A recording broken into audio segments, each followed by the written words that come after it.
All right, so this is a spontaneous live stream. I decided to record my effort trying to fix Systick from yesterday. So we have it ready for the course today. And then I will probably create another live stream for GPIO. Hopefully I will have everything ready on time. By the way, you can see I got this Hackaday t-shirt ready for the course today. Anyway, this is strange, live streaming in daylight. I'm not used to that. All right, let me share my screen and see where we are at. And if you are here, just say hi in the chat. I see there are like some viewers already. That's amazing. Anyway, so the first thing I did this morning, I recompiled the Mbed core. So it took me about 2 hours to get this to work, but I managed to recompile the Mbed core for Arduino with debugging symbols. So now we can actually step through the source code instead of sort of looking at the assembly code and guessing what it does. So I think it should go much faster now. Let me show you this setup. So this is like the compilation, and I will probably post the instructions on the Hackaday page. And then I recompiled Blink with the new Mbed core. And you can see that the L file used to be 1.5 megabytes, but now it's like 4.4 megabytes with all the debug information. That's a good sign. And now I'm going to start the emulator with this Blink. And I also set up debugging on Visual Studio Code, so just pointed it to this L file. So now if we like add a breakpoint in setup and we F5, we can actually, we should see it stopping. Yeah, it stops in setup. And unlike before, we can step into code. I think it should work. And then we can go all the way. You see, this is like, no, this is still Arduino code, but at some point, this is already like Mbed OS code. So we can see the Mbed OS code and see what's going on there, or maybe not so. It seems like debugging Mbed OS also makes it error, so we have to be careful about that. I'm not sure in which cases it errors, but anyway, it works. We can get, I mean, we got the sources, so that's a good start. We can put breakpoints and set breakpoints and everything. All right, so let's see. So the first thing, like after the stream ended yesterday, I remembered we forgot something in the Systick implementation. So whenever we are, we have this flag that the operating system, I think it's in the control register, Systick control, and status CSR. So whenever the OS reads from CSR, there is like this Systick count flag that should be true if this if the timer has reset since we the OS last read it, and we just forgot, you know, to set this flag. So basically these dots, whenever like we have the callback, we can also reset, set this flag, so the OS will know it was reset. I'm not sure if it's gonna fix anything. Let's check actually. Maybe that's all, and we'll end this live stream in like 5 minutes. Anyways, what was that? Yeah, let's just run this and see what happens. So npm start, and now it will wait for the debugger, and we have a debugger, so we can just is it working, doing anything? Oh yeah, it stopped in setup, and then we can just continue, and yeah, it's stuck. Where is it stuck now? The nice thing now, if we pause, we can see like the source code, which is we didn't have that in the idle loop. And my bet is that there is like some counter that counts those ticks. So if we can, there is like this method that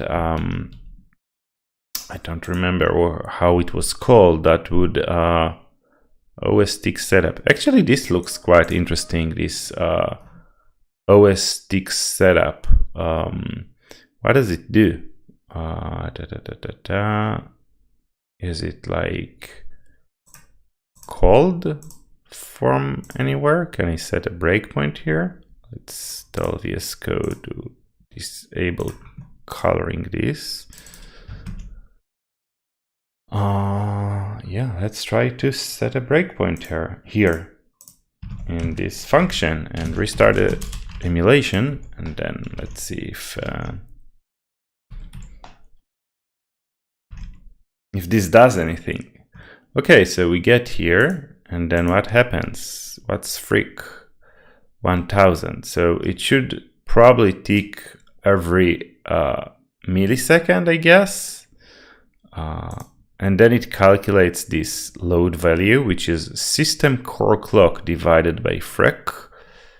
And this is the system core clock value. Let's write it down for a second. So we have this file.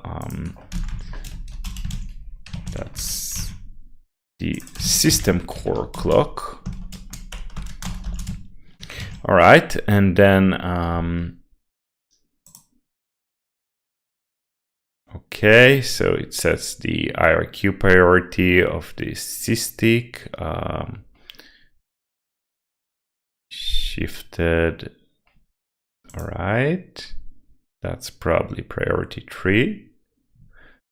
And then we are, what is this load? Is this like, yeah, I think this is the value we have in the, this is like, let's print the address of this variable. Let's try it in the debug console. Where is the debug console though? Debug console. So what is the address of this thing? Yep. So Systick.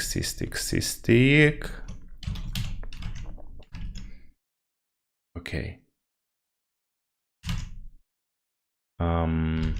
Yeah, the emulator. Where is the emulator?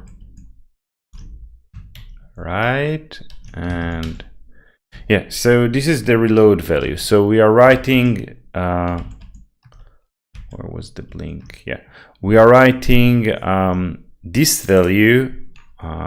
We wrote it into the reload, and I think I'm seeing what the problem is now. For some reason, we assume that Systick fires once per microsecond, but it seems that the Mbed OS thinks otherwise. It thinks that it fires like 100, like it's fires every single clock cycle. So I think that could be our problem. We have to scale this value differently. This is not microseconds. This is rather clock cycles, because that's how it does this calculation. And then I'm wondering, this doesn't seem in agreement with the datasheet, because the datasheet said something else. So yeah, it says like 1 microsecond pulse as clock enable. So I guess, what is this timer tick? Oh, it can also run from the system clock. So how do we know if it runs from the system clock? To enable any required speed using divide and multiply. I don't see how this description, where is the calibration value register? how it matches the reality, because it should enable the software to scale any required speed using divide and multiply, and I don't see anything that is talking about division and multiplication here. And this is only read-only, so this is strange.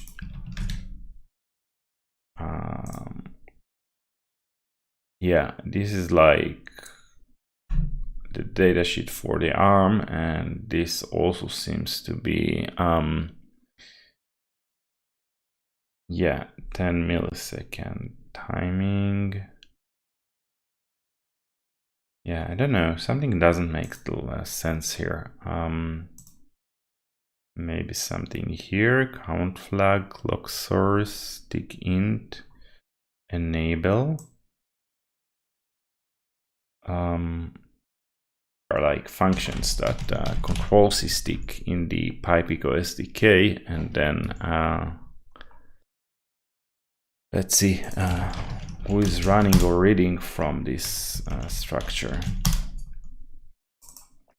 Nobody?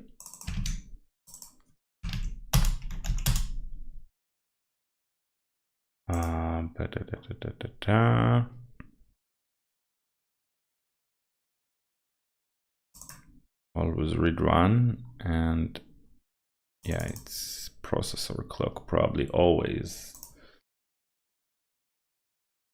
Okay. Yeah, I guess the datasheet is somehow generated from those comments. Maybe. Let's see if there is. Yeah, there are just the defines, but it seems like the SDK isn't really using Systick.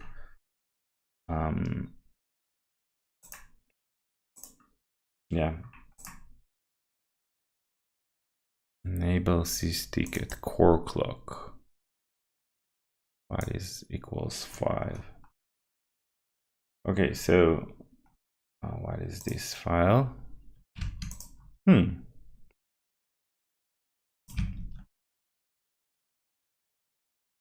Yeah, that seems nice. It seems like there is an XML file with all the registers that could have been useful. Yeah, anyway, I guess the this might be also be using to generate the datasheet.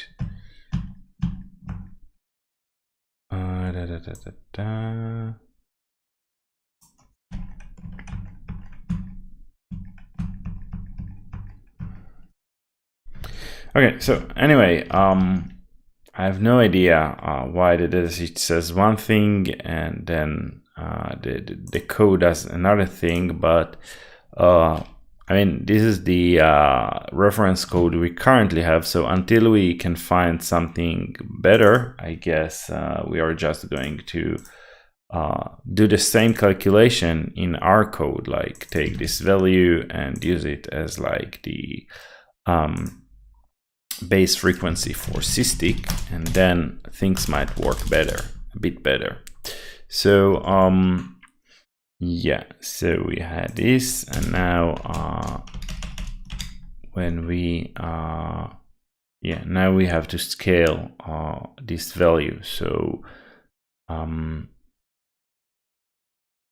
yeah, maybe we'll create another sort of variable that we'll use in the calculations, Systick scale, and that would be basically 120 microseconds or ticks per microsecond. And then yeah, so now when we calculate this timer, we actually scale it by this value. What did I do here?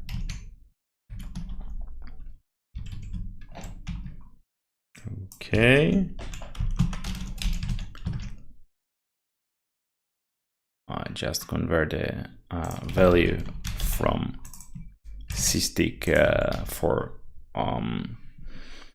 for like clock cycles to microseconds. And then we need to do the opposite, where so here when we do this calculation, we need to multiply it by this.systick scale. So when we return the current value, and I think we didn't implement writing, changing the current value. So anyway, let's see if this did the trick, and now we have proper blink, maybe.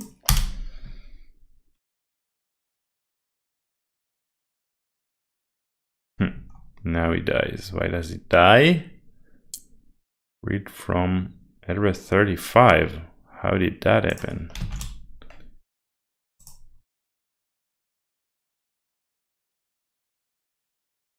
Okay, now it didn't die, but let's see, delta. Let's console log this delta that oh, it works, but it's still very slow for some reason. Let's see.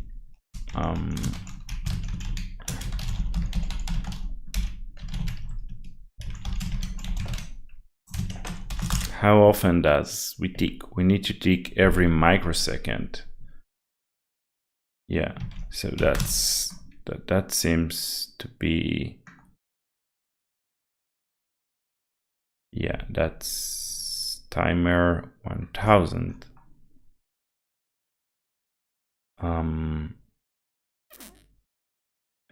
Yep, 1000 what? 1000.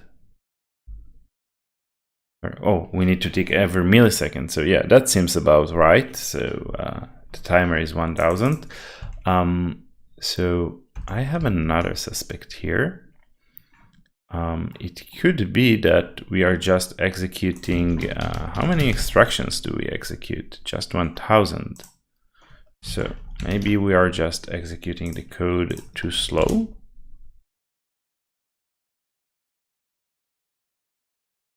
No, that doesn't seem to make a notable difference. Let's try taking more every cycle, because maybe no, it doesn't seem to make a difference. Okay, so let's see what's up with this Systick scale. And then let's console log in the callback, so we'll see if we are actually called every millisecond. Systick called this clock.millis microseconds. So we expect this to increment by about 1000 every per tick. All right, it seems like it's almost accurate. I mean,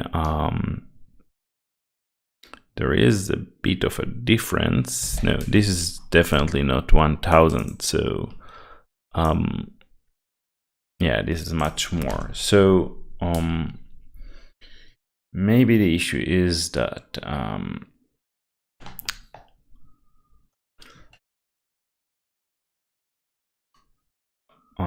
let's add a counter here,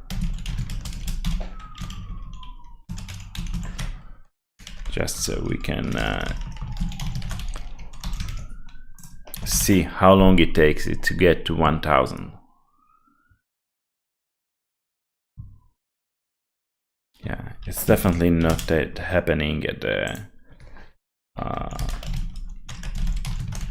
I just slow down the prints to make sure they aren't the prints aren't slowing us down. Clock.micros. Okay. And I think we had an Mbed OS error now. Yeah. Something is strange here. Let's divide it by 1000. So we expect it to, if it's equal 0. So this is now counting the millis, and we expect them to go, okay, yeah.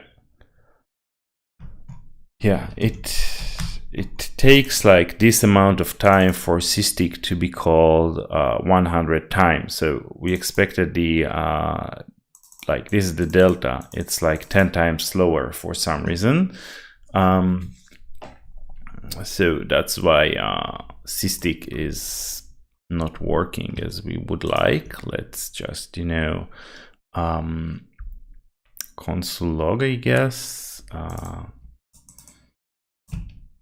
the call to set timeout.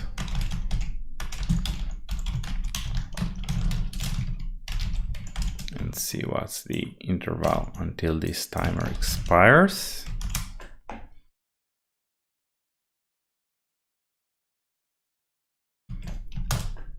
Point 1. So yeah, it should fire within 1 microsecond, but I guess the thing is it doesn't really do it because probably like this is an operating system running on the operating system, and there are probably other things, other tasks that are running at the same time. So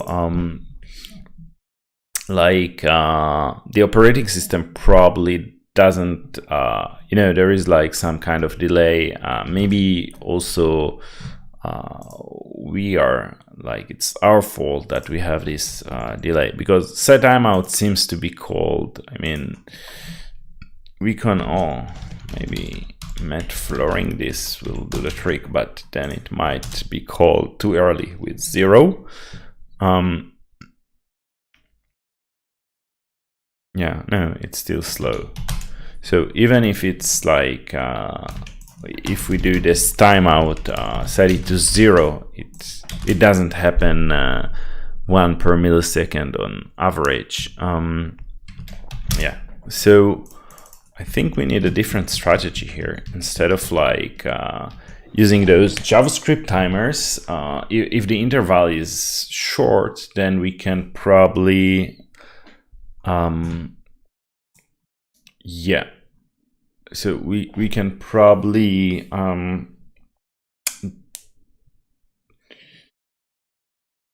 I mean, a quick win would probably be to just check how many cycles we missed in this Systick callback and have some counter of missed Systicks. But I think we can also do something like,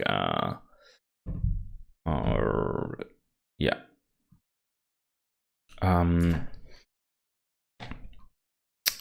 Having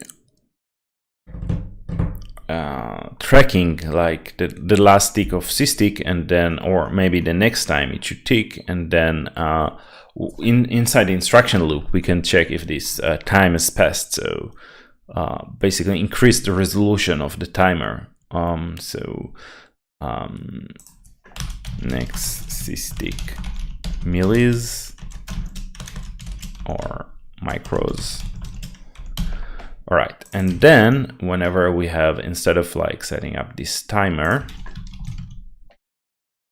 we can do something like that. This.next Systick micros equals this.clock.micros plus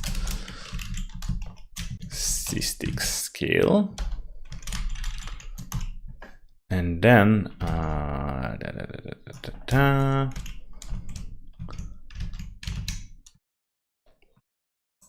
yeah, so remove this timer for now.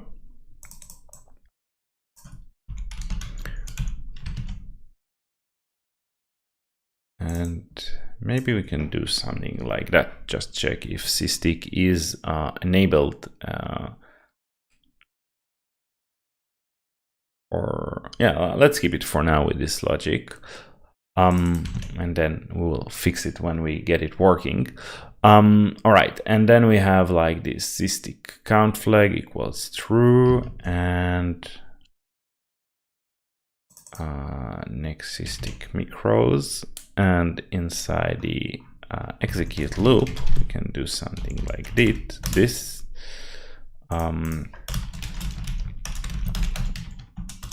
So if this time is passed,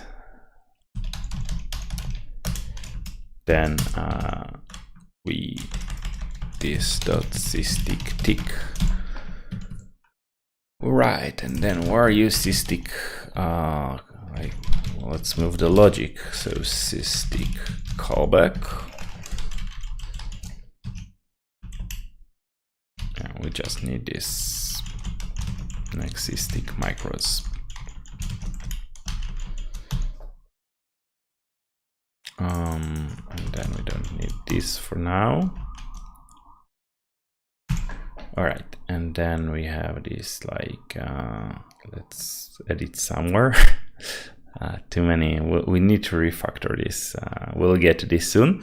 But for now, let's just implement Systick tick, and then it does this. So whenever we have the tick, we just set a count flag to true, and we also if this dot Systick control, and what is this? We had this flag for the interrupt, so Systick that's bit 1. How did we call it? Tickint. Let's define it as a constant. If the interrupt is enabled, then let's also set up this interrupt, and let's define this.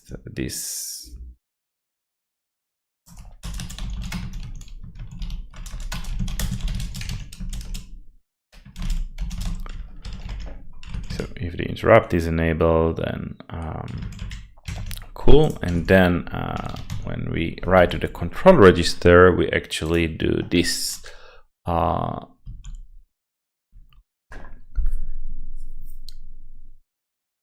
So where is this? This is the read, this is the write. So if it's enabled,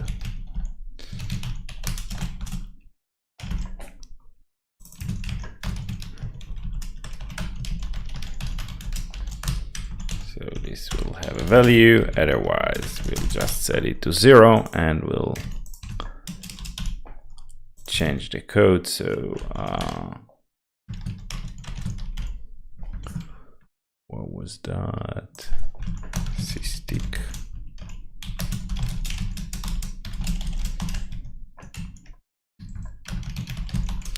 All right.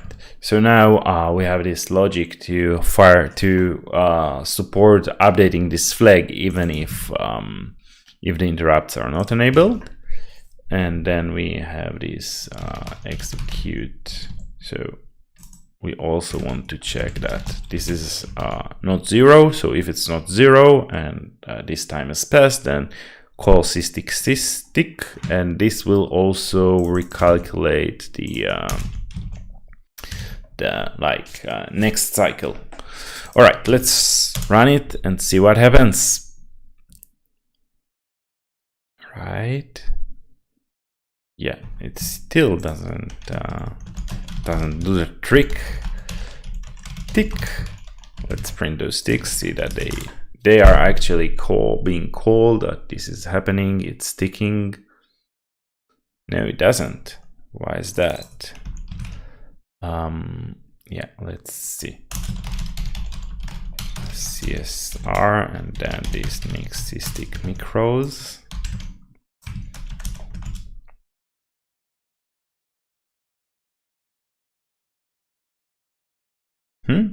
Why is this 0?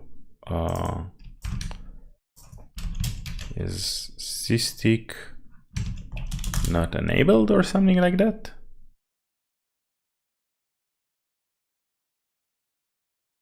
Six. Interesting. Oh yeah, I don't want to check the value of system control. That's the old value. I want to check the new value. So that's a problem, probably. So now it should start ticking. And yeah, we see bugs. I don't know, sometimes like Systick just causes it to go crazy.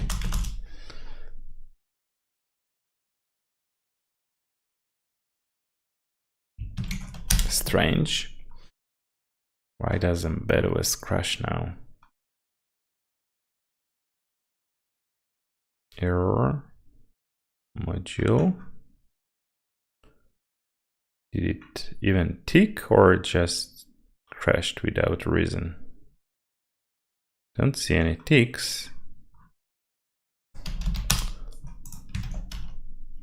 Oh, we removed the console log. That explains why we don't see them. Oh, hey Tomasz, good to see you here, joining this spontaneous debugging session. All right, so yeah, there are many ticks. So yeah, it seems like it's now ticking at a proper rate, or even no, it doesn't seem. But maybe those console logs are slowing us down. But now, without the console logs, it crashes. So maybe it ticks too fast. I don't know. Let's try to see why it crashes. Where is this? Execute. No. Runs emulator. And let's connect with this debugger that we have here and try to figure out why it crashes when Systick sort of works, hopefully, as it should. Yeah, so we get to OS stick setup like before, then we play, and what happens? Oh, we got to setup this time, interesting. Play again. So yeah, now obviously inside the emulator it doesn't crash. I mean inside the debugger it doesn't crash, but without the debugger it does. Amazing. Let's remove the breakpoints because they may somehow interfere with something. And start this again.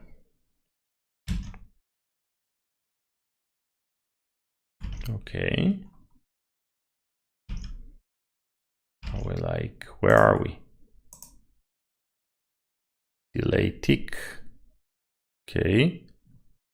Yeah, this is in the Systick handler, and we can see it has like a list of probably threads that are waiting, and there is like, ooh, this is a very big value. Very, very big value. I wonder how it got, I mean, maybe thread. What is the value of thread? Also, the name of the thread seems very strange. Yeah, and then this delay value doesn't seem to make a lot of sense. How did we get back to here? Anyway, I think this is an interesting place to set up a breakpoint. So let's do that. Let's restart it and see what's going on in this function.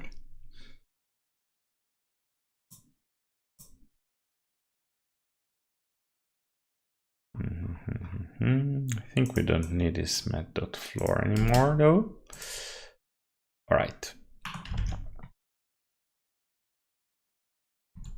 Starting the debugger. And voila, we got to the this Systick for the first time. And right now we have no threads. Okay, that makes sense. Yeah, we still haven't set up the thread I guess we still haven't gotten to this delay, so the thread list is empty, I guess. Let's see.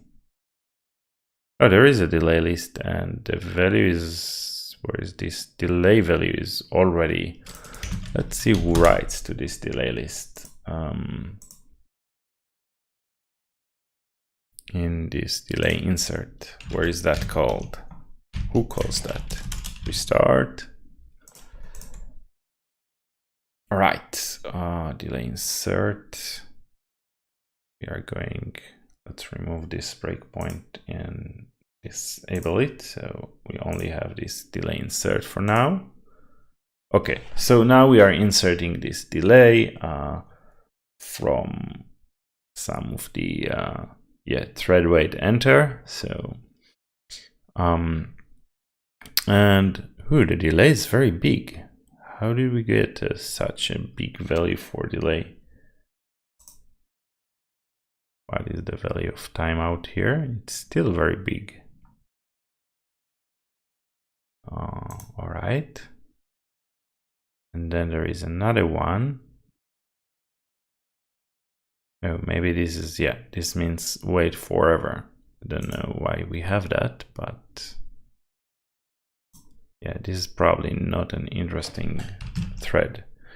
But why is it getting wait forever? I mean, it shouldn't probably wait forever. Let's set another breakpoint in delay so we have understanding of how we get to this wait forever. Okay, so we still haven't got into delay.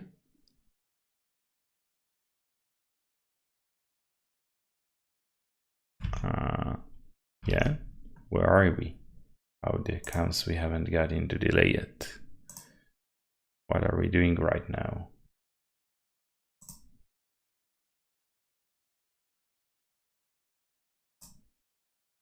Let's retry.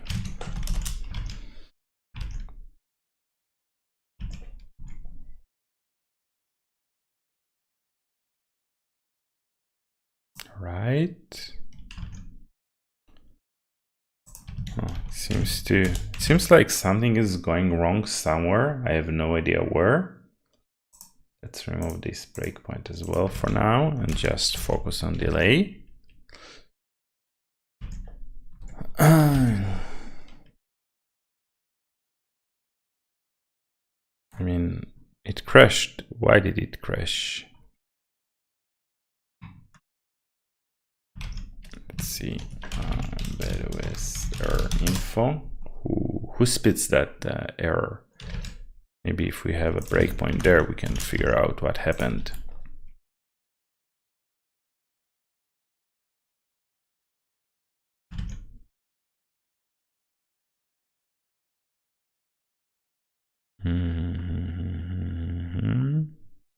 Thread main.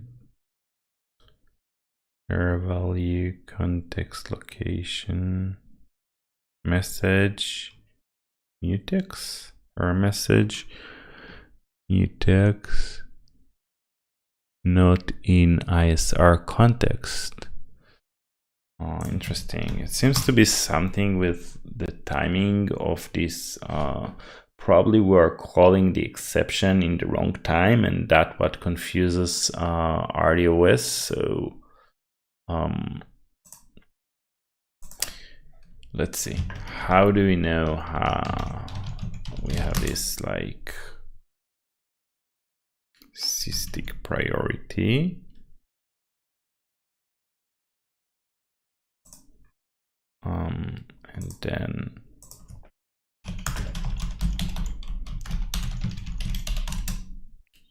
this.pm, it should probably be false. d.ipsr. Let's see if there is any exception running when we Systick. Oh, it's waiting for the debugger. Yeah.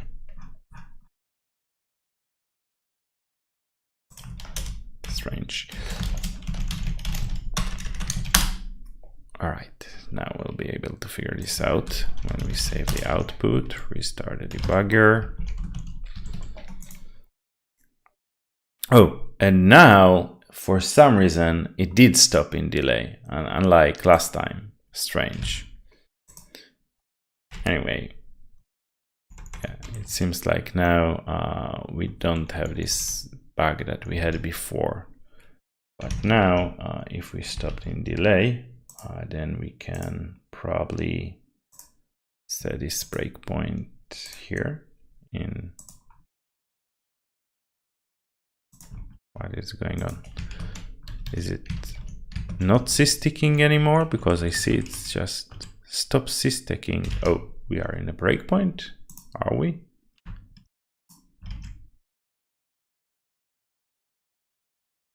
No, I think it's running. So why did it stop systicking?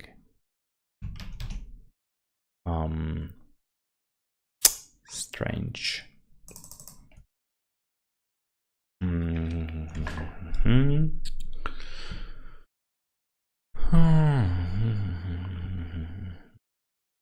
Okay. So I think we can Systick. Yeah, it seems like all the Systicks are happening with false and 0 in this case. Let's try to run it again and see if we can reproduce this thing where it dies.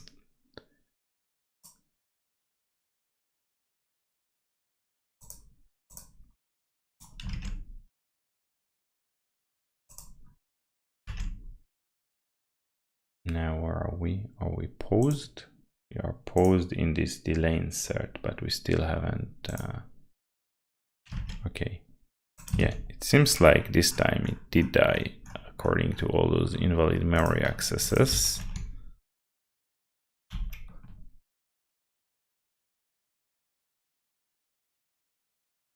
Oh, wait a second. Probably no, I haven't modified the file. Yeah, just a bunch of Systick false 0, but no output on the UART, right? It's annoying when the bug reproduces only when we don't log the output. Let's remove those breakpoints for a moment.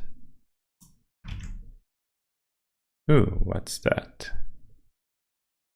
Yeah, probably.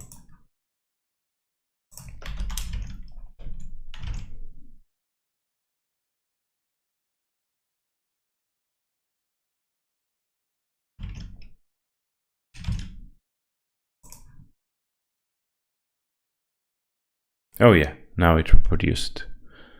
So let's see. Yeah, it seems like the last Systick didn't really execute while there was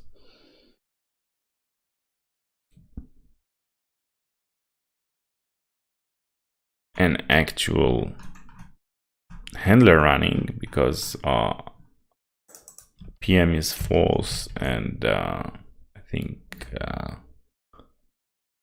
and IPSR is 0, so there is no currently executing exception, if I remember correctly. Okay, so does this, let's print also, let's see, there is like this current mode, if it's like thread or handler mode. I think it's maybe also be helpful. See if there is any difference that causes that. No, it still has this not allowed in ISR context. Something is not allowed in ISR context, but what is happening in ISR context that is not allowed? Yeah, we'll probably have to look for this message. This is not.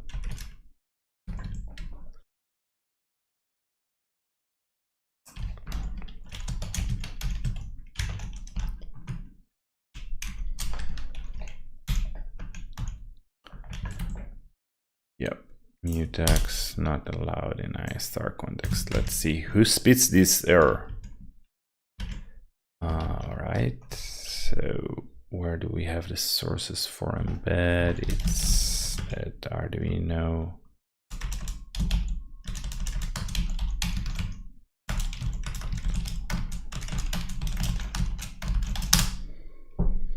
Where is this message coming from? So probably here. Or yeah, I guess this is this file. Not allowed. Oh, this is just printing the error message, but who? I mean, we can probably set up a breakpoint here and see who calls that. Right. Let's see if we get lucky or unlucky this time. No, this time we got unlucky and it got to delay without triggering this exception. Now that we have the breakpoint, not lucky. Try again.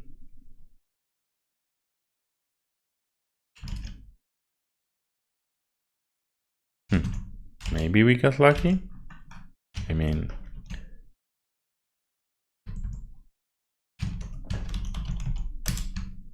yeah, we got an error, but we didn't we didn't break here. Maybe it's one of those other files. I mean, we can try to see who sends this error. Okay, a few places. Yeah. Anyway, I guess we can set up a breakpoint in this function that is probably called whenever there is an error, and see if we can intercept that.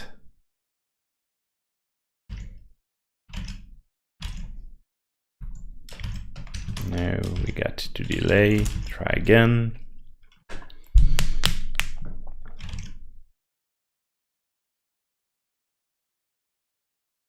Got to delay. Try again. Seems to happen about 1/3 of the times. Got to delay. Try again.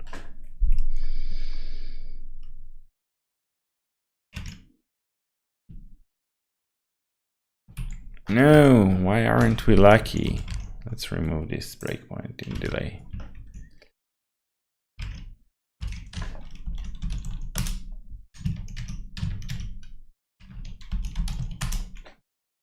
Oh, yeah, we need to start this.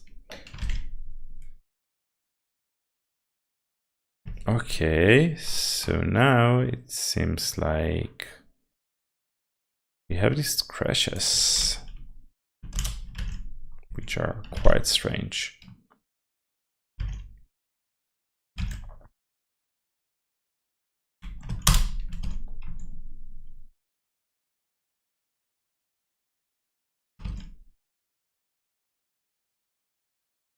Oh, finally, I think we are in the correct place. It seems like, yeah, interesting. This happens inside the USB serial. Okay, so we have embed start toolchain init, this, and then OS mutex release a mutex that was acquired. And then there is like probably is IRQ mode or is IRQ mask return true, and then we have this error. And how comes we have those values true? We'll find out in a moment, but this is like something that sort of tries to initialize the USB serial. So probably, let's see.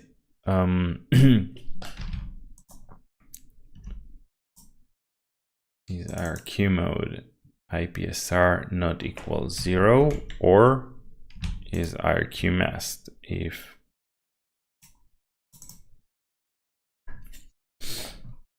pry mask is not 0 or base pry? Yeah, we don't have ARM8. So if pry mask is not 0, so if PM is true, or IPSR.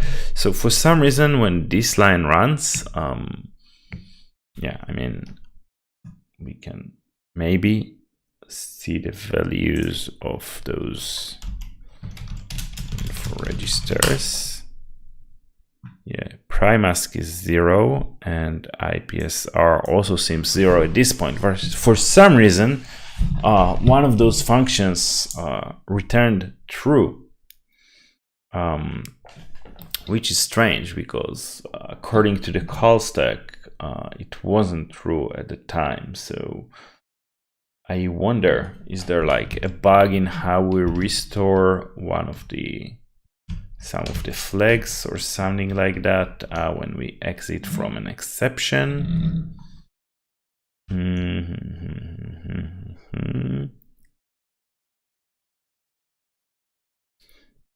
So PM is like primask, right? Yeah, let's do something like that. Let's just create a log of all the instructions and see this.pm systick. Okay. Yeah.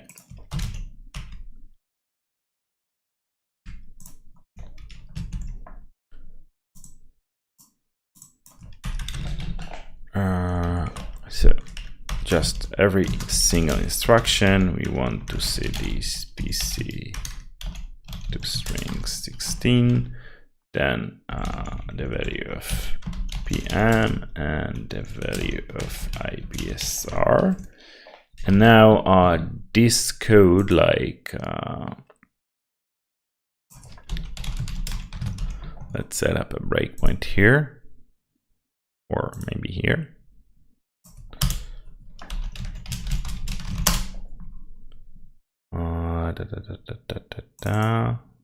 This is probably the right location, more or less.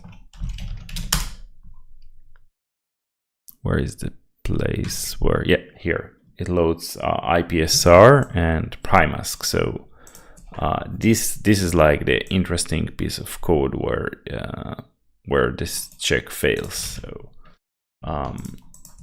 let's write it down for a moment, and then we'll search for these addresses in the execution log.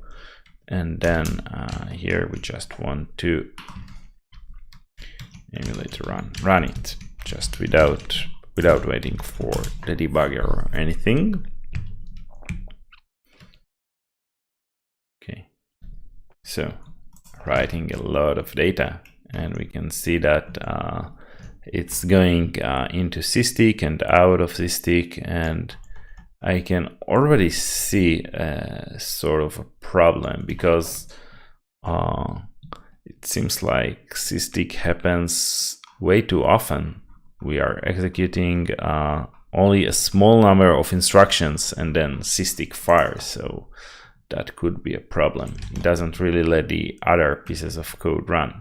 Anyway, let's try to see if we can spot those addresses that we found. Yeah, but here it seems to only get there with PM false. Oh, wait a moment. How come? Oh, is PM ever getting true? Yep.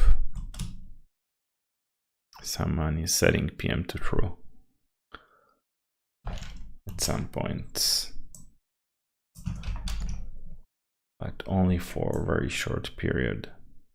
Okay, let's try to start it again and see if we can get anything.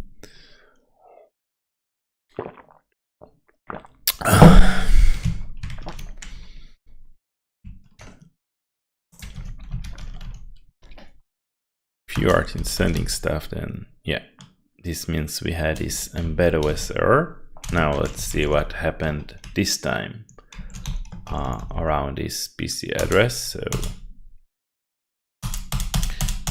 yeah, it seems to run this code twice, and in the second time both were false. And if we look at the disassembly, if it's checking at 6, if it's 0, if it's not 0, then it's jumping to display. So eventually we expect this flow just not to take those branches and to get to here, 12 at the end. And yeah, it seems like this is what it did here, and this is also what it did here. So that's strange. Let's see if there is like UART. Let's see what it printed.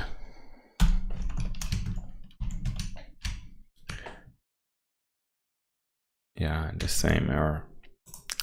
So that's strange. I mean, it doesn't seem like the code did get into here, but for some reason it did. Let's try something. Just want to see if it will make any difference.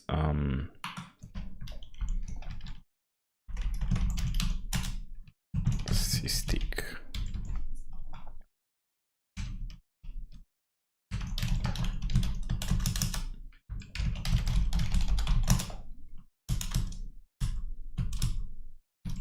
Okay, this goes away, and now I'll try just to run more instructions in every cycle,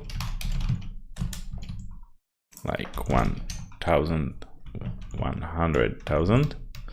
Emulator run.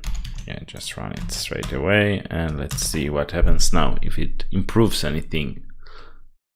Yep, crashing right away. Who is reading from this address, which is not 30-bit aligned inside here? LDR immediate. Yeah, maybe we should also print who did this.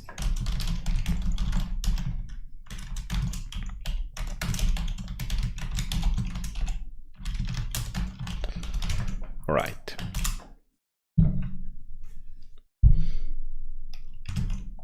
Yeah, every time it seems to fail randomly at another point. So yeah, let's see who did this. This is a bit annoying. Yeah, what's there? Let's go with the debugger. So emulator run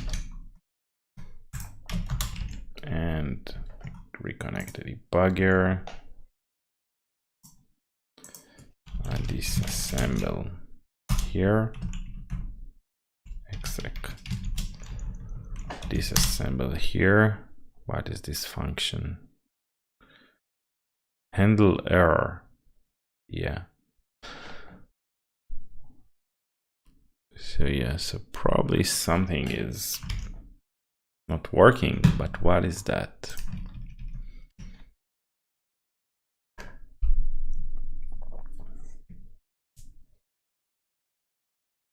Hey ProteusNet, I'm not sure who you are, but good to see you in the chat. Yeah, yeah, this one is live, but I have a feeling I'm quite stuck, not understanding why. What is wrong?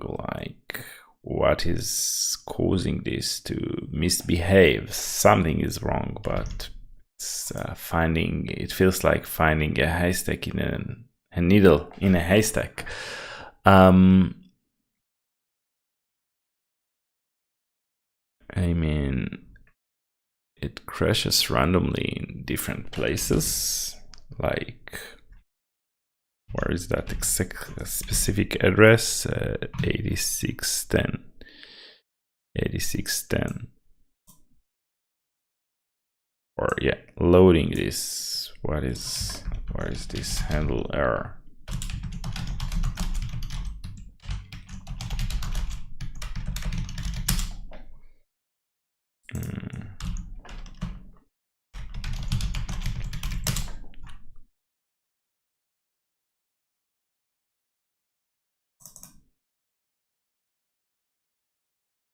Where is this handle error?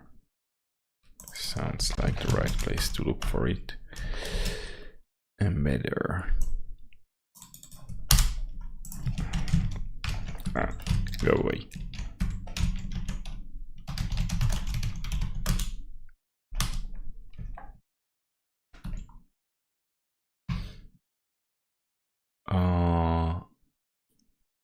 Yeah.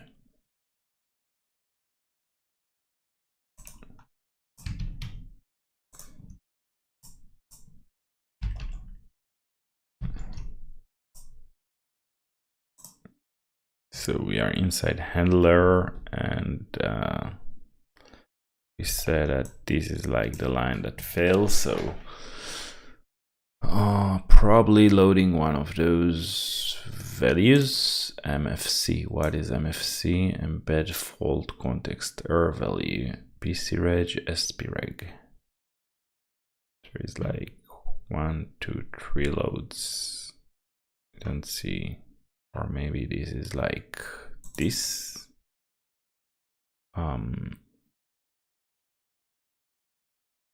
Because there are like 3 loads.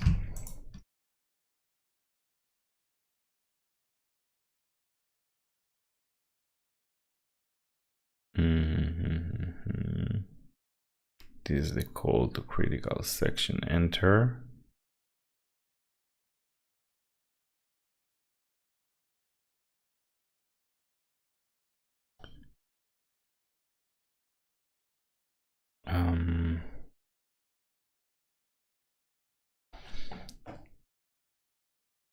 Yeah, the problem is that it crashes in a different place each time, so it's pretty hard to. Let's try running it again, for instance, and see if it still crashes in this. Last time it crashed here, so it crashed here, and let's see if it always crashes there when it crashes with this error.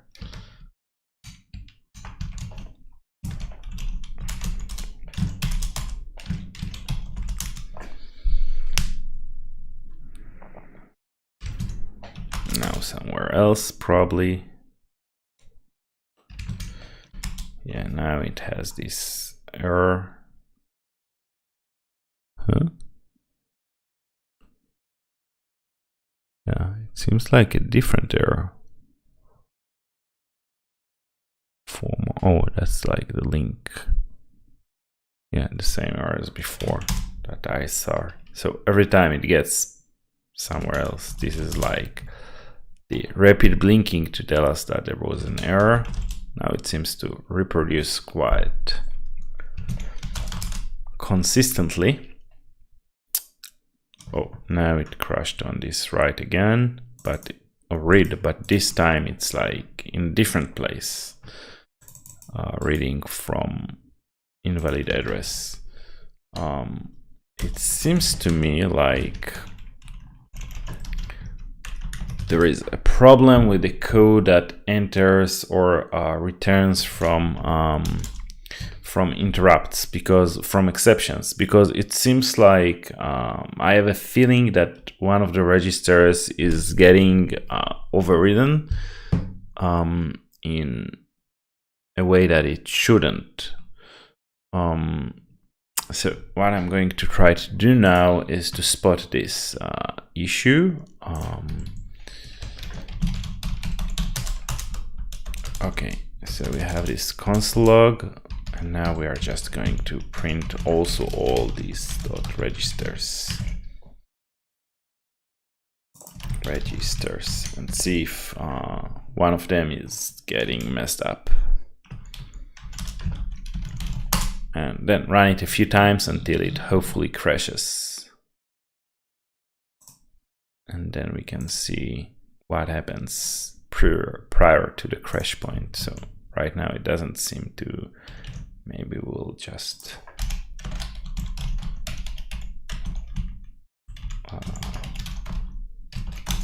stringify it, just so we have less output.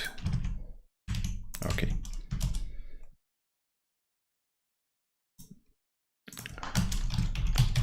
Just make it an array, so we can once it's a number array, we cannot like a typed array, we can convert them to strings with map. And now let's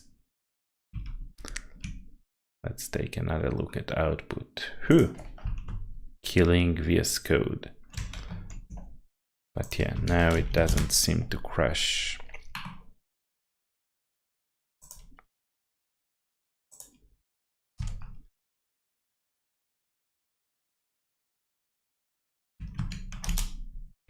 Let's try a few more times.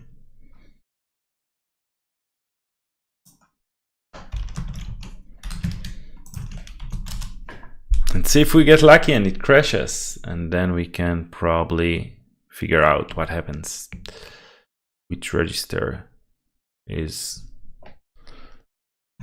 not restored correctly.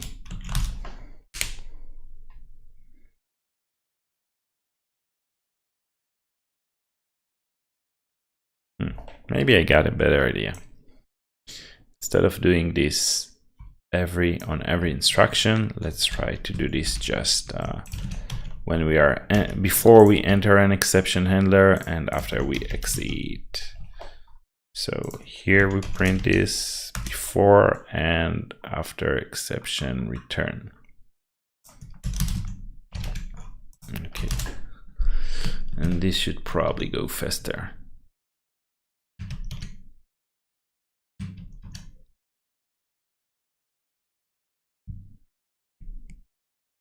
Yeah. Okay, this is interesting. I mean, let's also indicate if this is like return, and where is the entry? Entry. Okay, and run this again.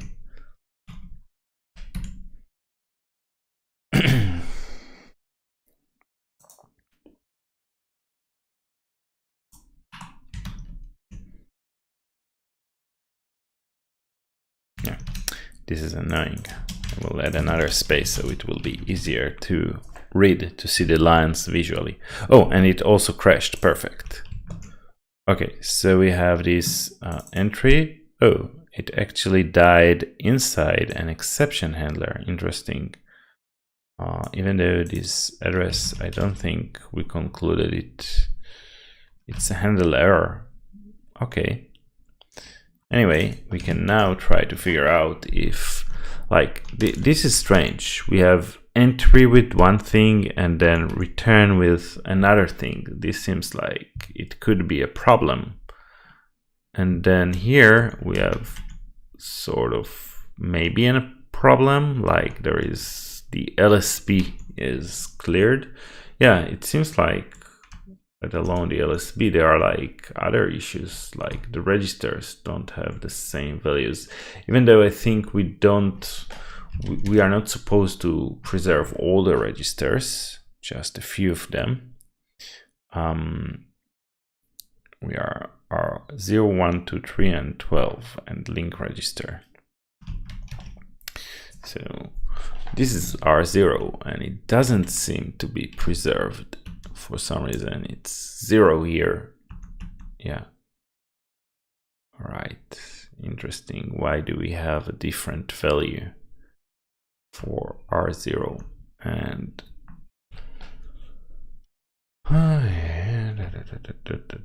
yeah, sometimes it's preserved, other times it's not. And this is a bit worrisome. How comes we enter this address and return this one? Seems like something fishy is going on. Okay, let's see. So let's also print this frame PTR.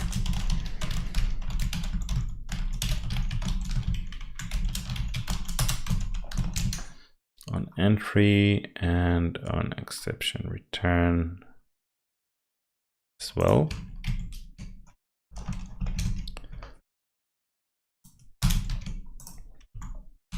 This may give us some idea what's going on here. Entry.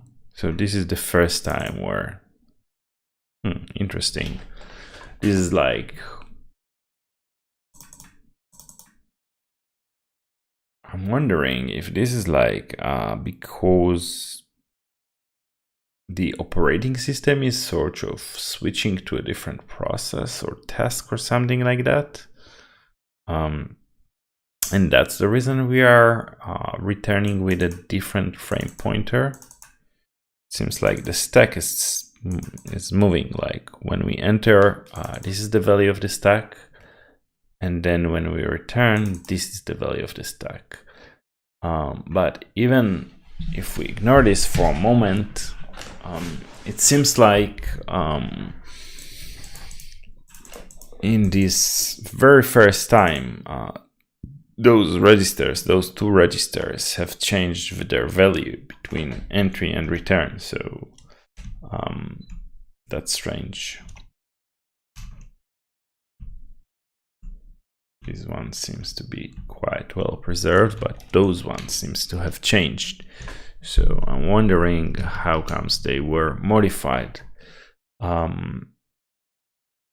These are like R0 and R1, and we are reading them here, and we are writing them here. Frame PTR plus 4. Reading them from frame PTR plus 4. So it's either a bug or maybe the operating system is changing them. Let's see what happens before the crash. So the crash only has, it's the second time we have this crash, and the last thing that happens was an entry. So it's like inside an exception handler probably. Let's try to print the IPSR value when it crashes.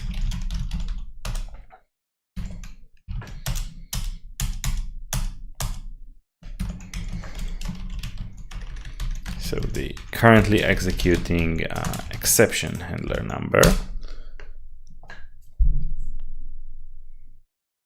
And yeah, now of course it doesn't crash. Because why crash when you can? Oh, yeah, perfect. Yeah, IPSR 15. So it's in the handler for Systick. It crashes. Sometimes it doesn't. What could be the reason for that? No idea, I guess.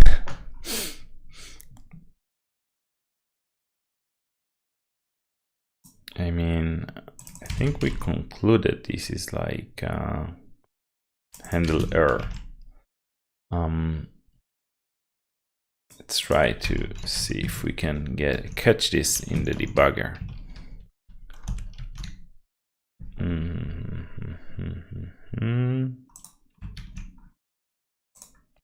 I have a better idea. Maybe instead of crashing, we'll just stop the simulation so we can connect with the debugger.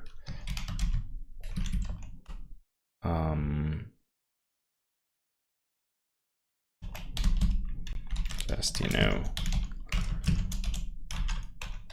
return 0 console.log, just so we know that this happened. And this dot break, I guess, or this dot, yeah, on break sounds good.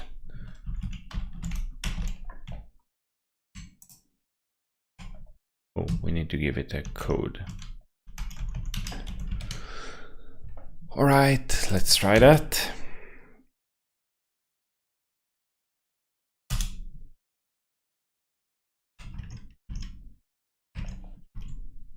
But now it didn't crash, so let's try again, or maybe it did. We're printing the output to a file, so we need to look at that file then.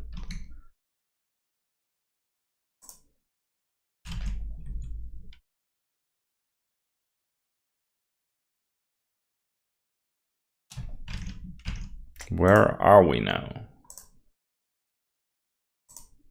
Nowhere?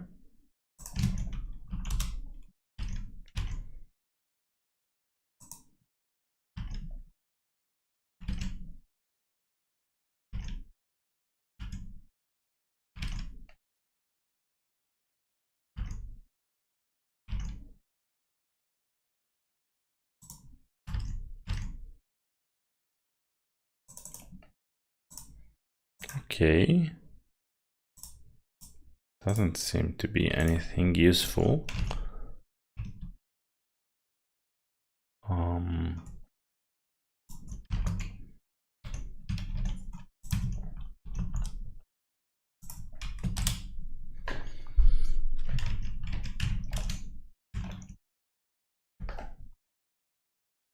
How did it get to this weird address? How did it get there?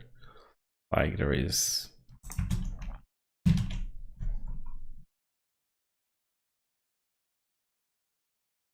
instruction not implemented.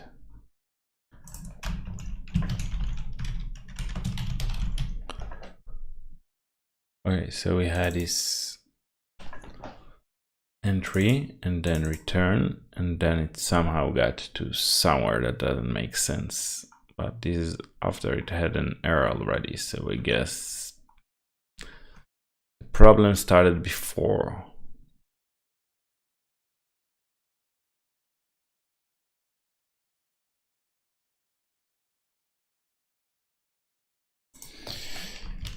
All right, well, yeah, I mean,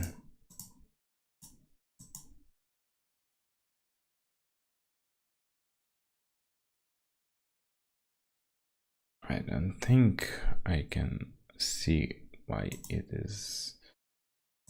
Maybe we are calling Systick too early before it's enabled. Maybe that's the problem.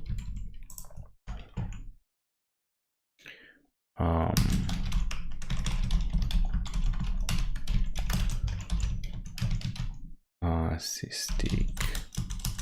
I think we shouldn't do it before it's enabled, but let's just double check. SCR?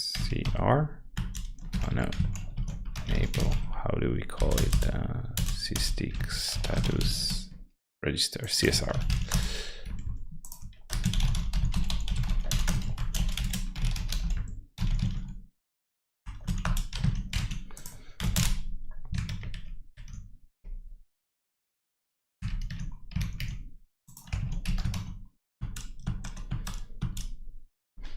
Interesting, but what is this false?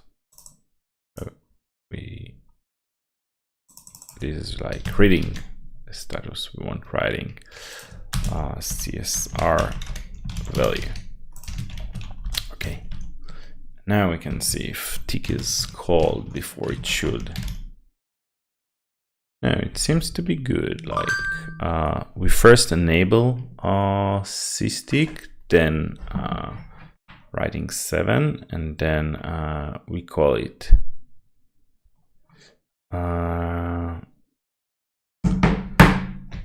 alright, yeah, and then we tick tick tick tick tick tick tick tick tick tick tick tick tick tick tick tick, but something is wrong. And then a lot of ticks that do nothing because we probably stopped because we had this error, or I don't know why we stop executing them. Ticks happen, but we stop executing the handlers.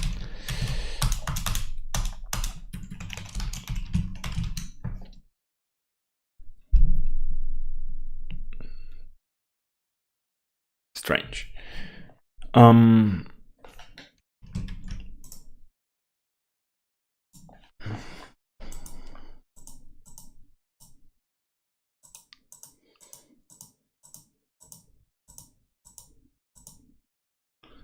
Anyway, so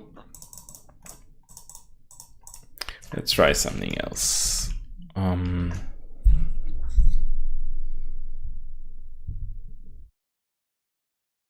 Let's try just to make sure that everything, yeah, let's try to remove this for a moment.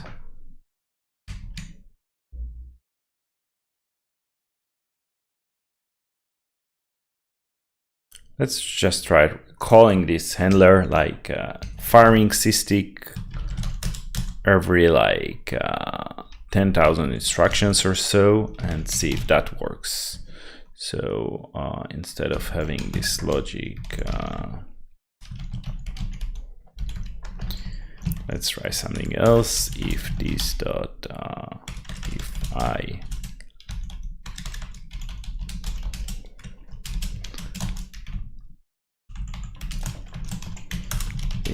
Systick tick. Just every few instructions to see if this changes anything without redirecting the output. So we can see the output.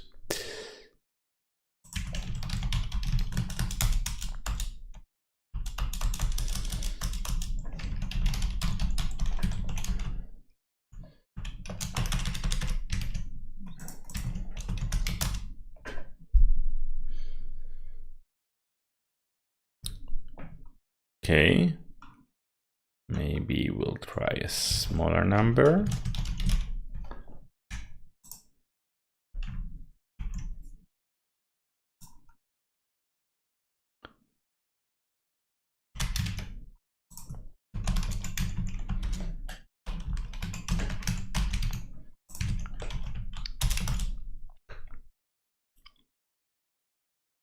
Just trying to make this a bit more deterministic.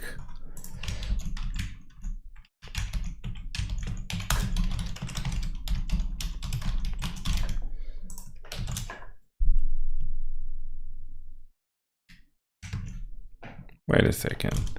Oh, now it executes Systick every single instruction, but I guess it has to do with the console logs.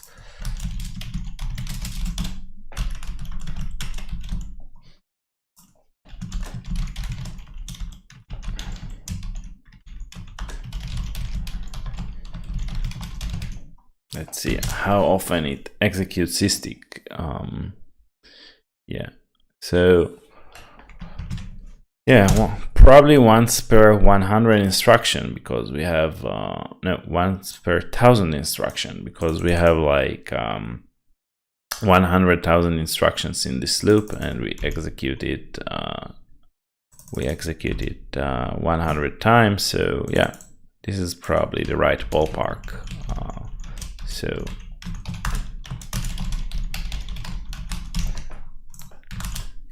But this should at least get us some more deterministic behavior. Yeah.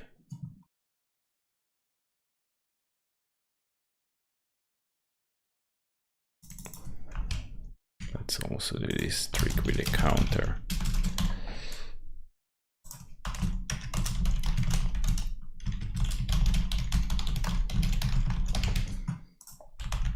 So we should have about 100 of those. Yeah, exactly 100 per loop. So it seems to be probably a more deterministic version of this, because it doesn't depend on the external clock. And now it should never crash. But it still doesn't seem to, so we can now at least debug it, but it still doesn't seem to, yeah, it still doesn't seem to finish the delay ever. Now we can at least connect with the debugger and see what's going on with this list of threads. So we had this variable, where are we? We had this delay tick, and we can no delay tick.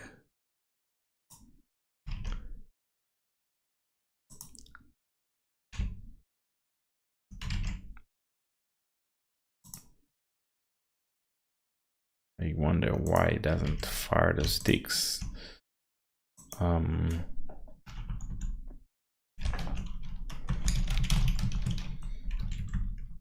Let's add a console log when we have a pending Systick.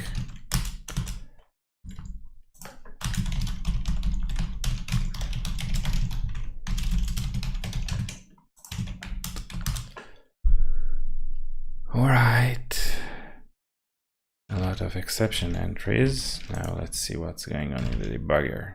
GDB connected. And it's running, but there are no more exception entries to Systick, even though the ticks should still happen. Console Systick.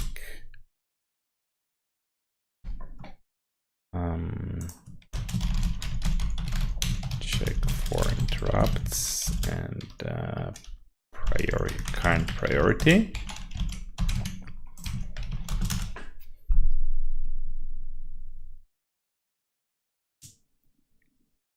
Interesting. It gets stuck in priority 0 for a very long time. What's the reason for that?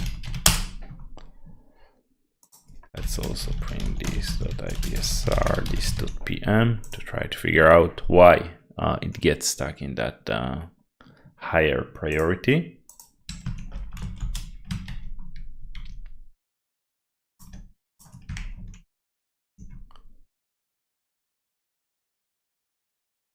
Oh, seems like PM is set to true somewhere.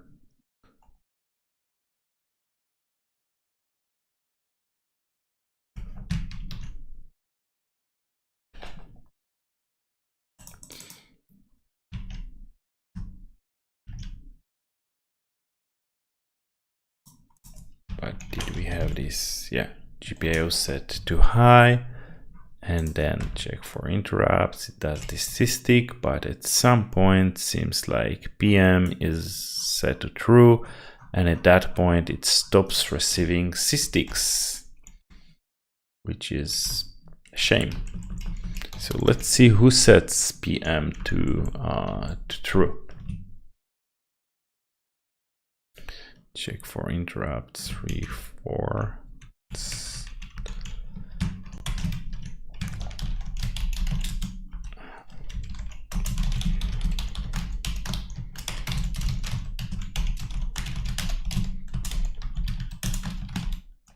And there is, I think, another way to send to set primask used with this.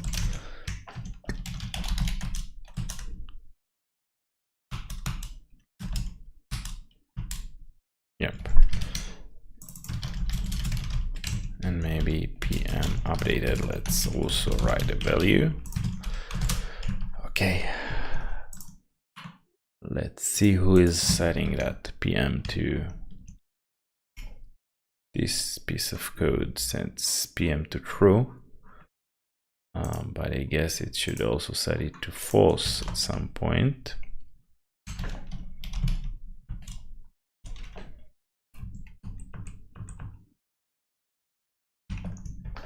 PM set to true, PM set to true. Let's see if PM is also set to false. Maybe it's just a timing thing that we always fire it in the wrong time, but then eventually PM will be set to false, and then we expect this interrupt handler to run anyway. PM set to true. Okay, so let's see what's this piece of code that only sets PM to true but never sets it to false. Okay, so run debugger.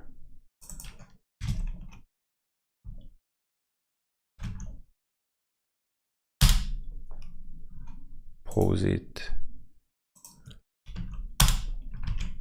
Doesn't want to pause.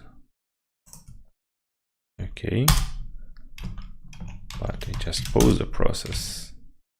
Anyway, we can just start it paused.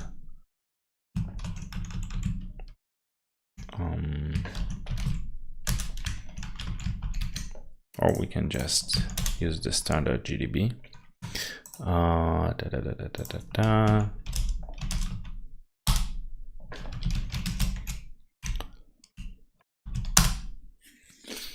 Hull critical section enter. So it calls CPS ID, and I guess hull critical section exit will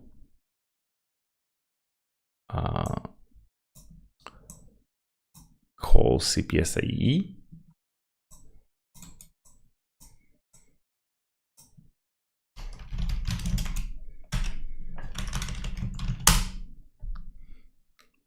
critical section. Yeah, it calls CPSIE, but maybe for some reason it doesn't do it. It doesn't, or yeah, it would be fun if we knew the exact stack trace where this happens. I mean, we can also print the link register to see who called that. So let's do that.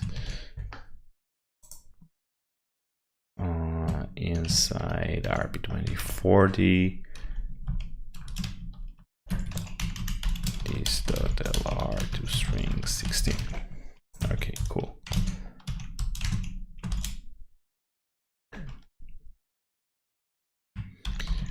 Output txt. So this one calls it. What's here? All right, but I think we already knew this one. How comes that the PC and the link register are pretty much the same? D3. Strange.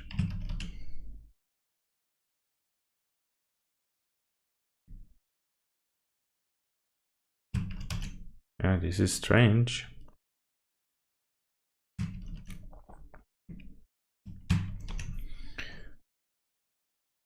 Let's see if this word is the first time that it happens. Yeah, so here we can see it's set to true and then immediately to false, but then it's set to true and probably then to false somewhere later. 7.1, where is that?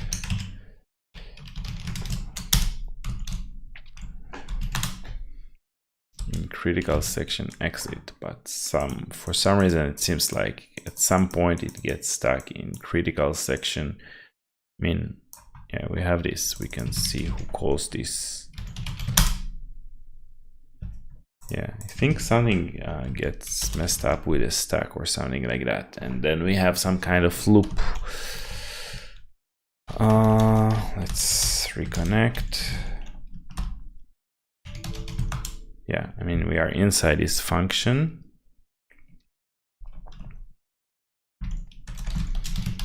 We have a valid stack trace. Okay, so we are doing critical section enter.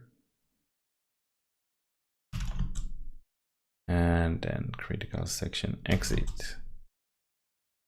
And what happens here? How do we get here?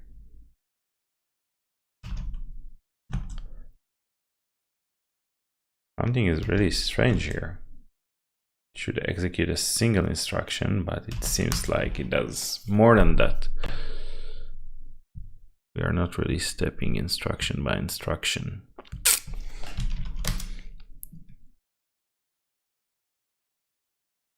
Maybe we are not paused.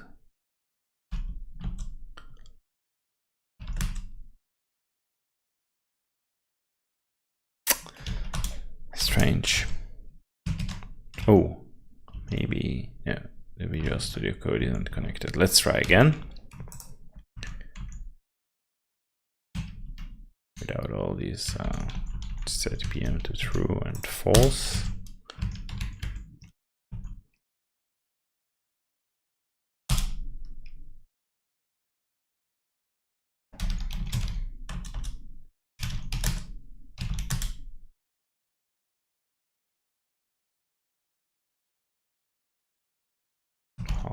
Critical section.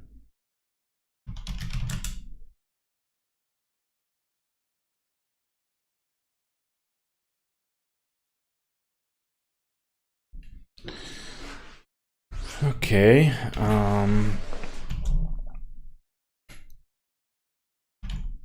How we got? Oh, we haven't got. Where are we right now? Critical section exit.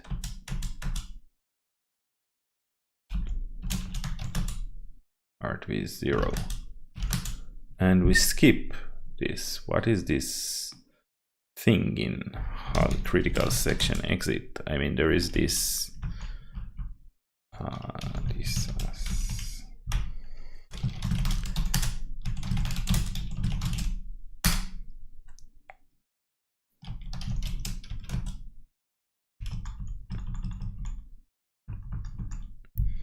there's a thing where this critical section.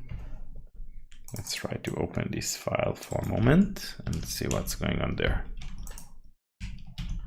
Exit. So I guess this is somehow getting false, but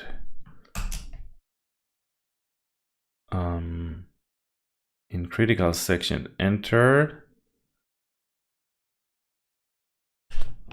So maybe what is our interrupts enabled? Primask. It's reading from Primask, and then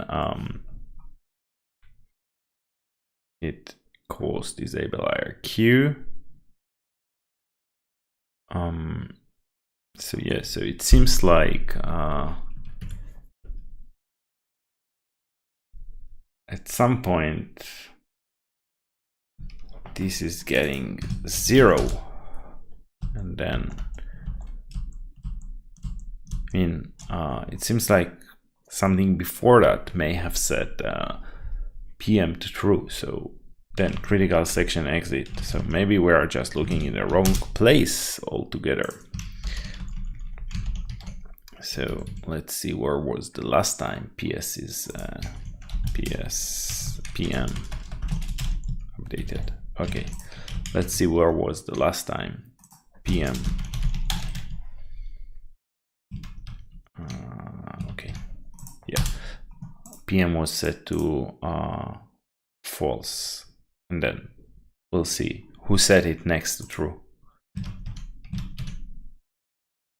Okay, PM set to false.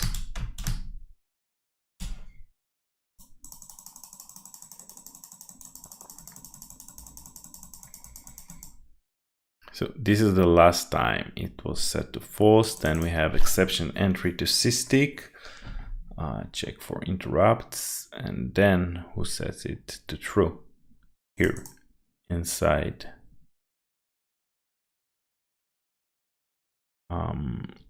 exception entry, but for some reason I mean inside is critical section entry. I remember this address, but for some reason let's see what is the value. Where is this value of this variable stored?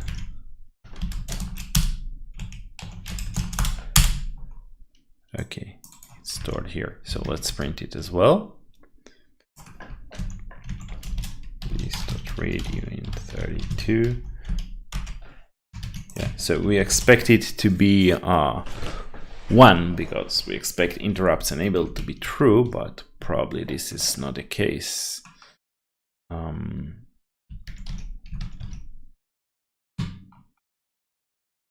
What's going on?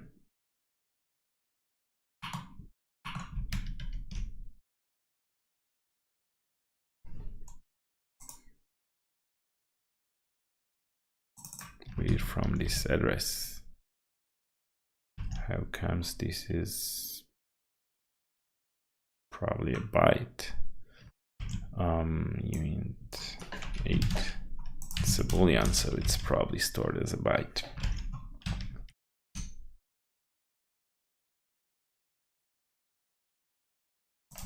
Set PM to true.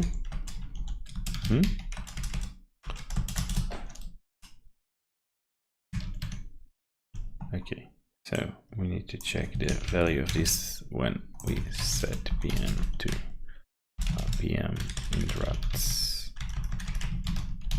Yeah. How did we call this variable? It was our interrupts enabled.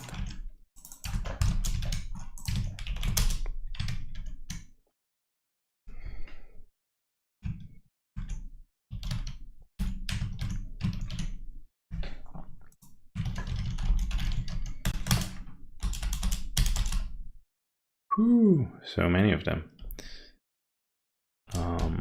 Yeah. But yeah, we can see that at some point it gets to 0. So at some point it gets messed up, probably pretty early. It gets sets to 1, and then here it goes to 0. Oh, I think I'm seeing what happens here. We have a critical section that starts another critical section. Yeah, probably. I think this, no, I don't know why the link register points to the same instruction. That's strange. But yeah, it seems like there is like this critical section that happens. This function runs again without running exit, and for some reason the interrupts are not enabled, and then it's set to 0. And I mean, but yeah, okay. So how does that happen?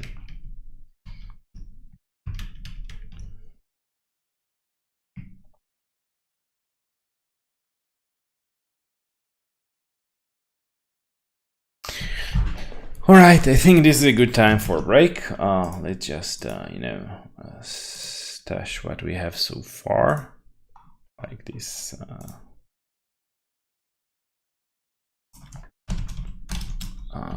Systick. And maybe get back to this later, because I also want to get to GPIO. So I'll take a break and then we'll return with doing the GPIO, which will hopefully be a bit more fun and fruitful than this Systick bug hunting. So see you later, and goodbye for now.